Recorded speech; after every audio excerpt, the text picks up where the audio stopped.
Bonjour, bonjour, bien-aimés dans le Seigneur. Bienvenue dans cette nouvelle semaine qui vient de commencer. Que Dieu vous bénisse.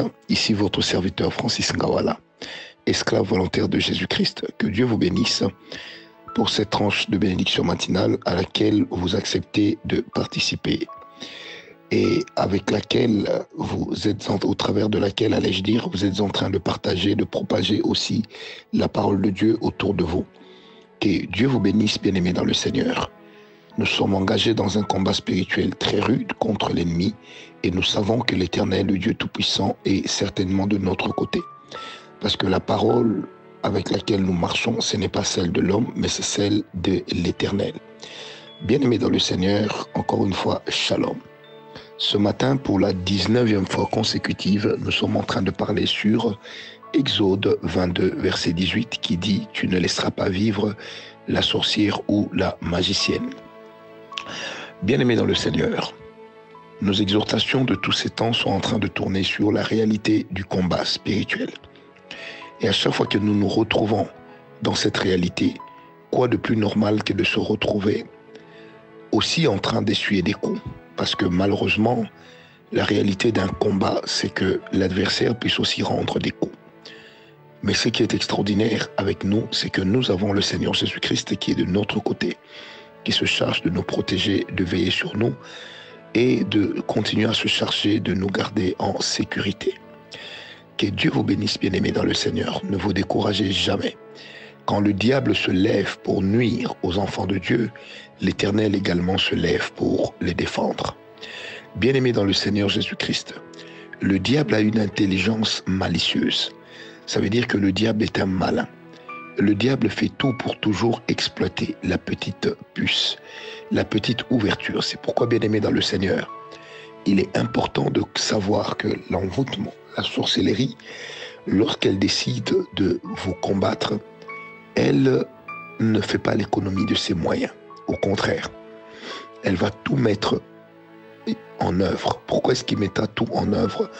Parce que, bien aimé, vous savez, pour vous arrêter, pour nous arrêter, le diable, effectivement, est prêt à tout.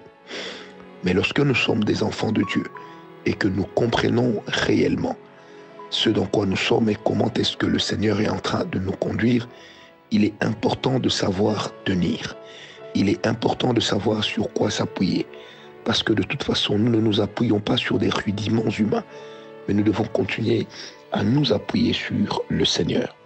Le combat contre la sorcellerie, contre l'envoûtement, la magie, l'occultisme, n'est pas un combat intellectuel. C'est un combat qui demeure spirituel.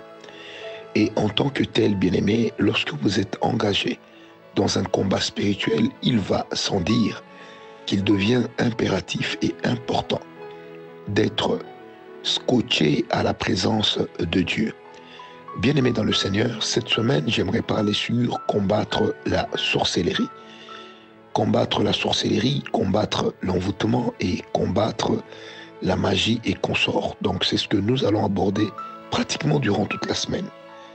Alors, j'ai senti dans mon cœur le besoin, le désir de demander à chacun de vous, ceux qui sentiront qu'ils devront même prendre 1 jour, 2 jours, 3 jours de jeûne pour demeurer dans la prière par rapport à cela, bien-aimés, n'hésitez pas à le faire. Pourquoi? Parce que nous devons toujours mettre en pratique ce qui est enseigné.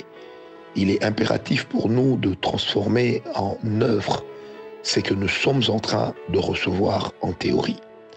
C'est comme cela que la parole devient vivante en nous et que nous remplissons et nous permet de pouvoir nous lever et d'engendrer des résultats. Bien-aimés dans le Seigneur, je crois de tout cœur que tous ces temps que nous sommes en train de passer dans la prière, ce n'est pas un temps qui est en vain, mais c'est un temps d'information, de formation.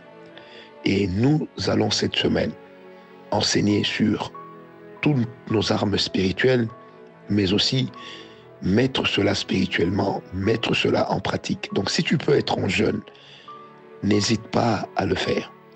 Si tu peux te lever dans la prière avec nous, n'hésite pas à le faire. Ne laissons pas le diable nous distraire. Le combat de la vie de chacun de nous est beaucoup plus important que ce que les hommes peuvent dire. le combat de la vie de chacun de nous est beaucoup plus important, bien-aimés, qu'est-ce que nous pouvons suivre à la télévision et partout ailleurs. Surtout, ne nous laissons pas distraire. Demeurons scotchés dans la présence de Dieu. Demeurons scotchés à la personne du Tout-Puissant afin que nous puissions réellement avoir les résultats escomptés. Moi, je crois de tout cœur, et je le crois vraiment de tout mon cœur, qu'il est impératif de manifester la grâce de Dieu, de vivre cette grâce. Mais cette grâce de laquelle nous nous réclamons, nous ne pouvons la manifester que si nous acceptons de livrer des batailles spirituelles, que si nous acceptons de livrer des batailles surnaturelles. Bien-aimé, le diable ne nous laissera jamais tranquilles. Il fera toujours tout afin de court-circuiter ce que l'Éternel est en train de faire. Il fera toujours tout afin de court-circuiter, de tenter de court-circuiter ce que Dieu est en train de vouloir accomplir. Et lorsque le diable veut court-circuiter la chose qu'il utilise, bien-aimé, cette chose peut être autant diversifiée. Ça veut dire que le diable peut partir de quelque chose de simple, mais pour établir une nuisance forte. Et ce, juste afin de nous amener à ce que nous puissions perdre nos batailles. Bien-aimé, vous savez, le diable est un stratège, le diable est un calculateur. Je répète, le diable est un fin stratège. Le diable est un fin calculateur. Il est donc important pour nous, lorsque nous nous lançons dans le combat spirituel, de ne pas désarmer. Lorsque nous nous lançons dans le combat spirituel, d'être toujours au point et de savoir, encore une fois, que l'Éternel est avec nous et qu'assurément, nous remporterons cette bataille. Que Dieu vous bénisse, bien-aimés. Et n'oubliez pas que nous ne pouvons pas non plus combattre l'ennemi lorsque nous-mêmes ne sommes pas des véritables enfants de Dieu. Nous devons connaître, nous devons continuer à être des véritables enfants de Dieu, puisque ce n'est que dans cette condition-là que nous serons capables d'engendrer des résultats, d'avoir les résultats escomptés. C'est d'abord, tout va d'une chose, notre position d'enfant de Dieu. On ne combat pas la sorcellerie, on ne combat pas l'envoûtement par la psychologie, par la psychothérapie, on ne combat pas la sorcellerie, l'envoûtement, l'occultisme, juste par la décision de les combattre. Non, mais il y a des préalables. Et ce premier préalable, c'est lequel? C'est le fait d'être enfant de Dieu.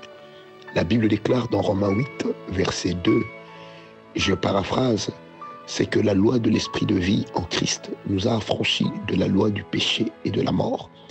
Donc la mort vient parce qu'il y a le péché. L'ignorance vient parce qu'il y a le péché. Le diable nous atteint parce qu'il y a le péché. Mais dès lors que nous devenons enfants de Dieu, le Seigneur également déploie ses ailes protectrices, ses ailes guérissantes, ses ailes de désenvoûtement et de délivrance afin de nous sortir de là. Par la qualité de notre conversion, amenons le Seigneur à se sentir concerné par ce qui nous concerne. Amenons le Seigneur à se sentir concerné par ce qui est en train de lorgner de notre côté. Que Dieu vous bénisse, bien-aimés dans le Seigneur, que la grâce puisse être sur vous. Veillez et priez, mais soyez d'abord des enfants de Dieu. Que nos prières puissent atteindre le trône de Dieu, sans embâche et sans embouteillage. Pourquoi? Parce que simplement, il est impératif que nous puissions apprendre à compter sur le Seigneur, que nous puissions apprendre à avoir cette relation avec Dieu. C'est pourquoi le Seigneur Jésus disait dans Matthieu 6, lorsque vous priez, dites notre Père qui est aux cieux. Donc bien aimé, tout commence par le fait d'être enfant de Dieu. Tout commence par le fait d'être scotché à la personne de Jésus-Christ. Tout commence par le fait d'être porteur d'une nouvelle identité. L'identité d'enfant de Dieu. L'identité de né de nouveau. L'identité de converti. L'identité d'être enfant de Dieu. Et dès lors que nous sommes porteurs de l'identité d'enfant de Dieu, alors nous pourrons continuer l'enseignement pour bien combattre la sorcellerie. Mais n'oubliez pas, premier pas et premier terrain de combat spirituel contre la sorcellerie, c'est le terrain de la conversion. Que Dieu vous bénisse, bien-aimés dans le Seigneur, que Dieu soit avec vous, que la grâce de l'Éternel vous soit accordée et que l'Éternel puisse continuer à se révéler à vous. Soyez bénis, bénis, bénis. Au nom de Jésus-Christ, nous avons prié. Amen. Paix et grâce et surtout, excellente semaine.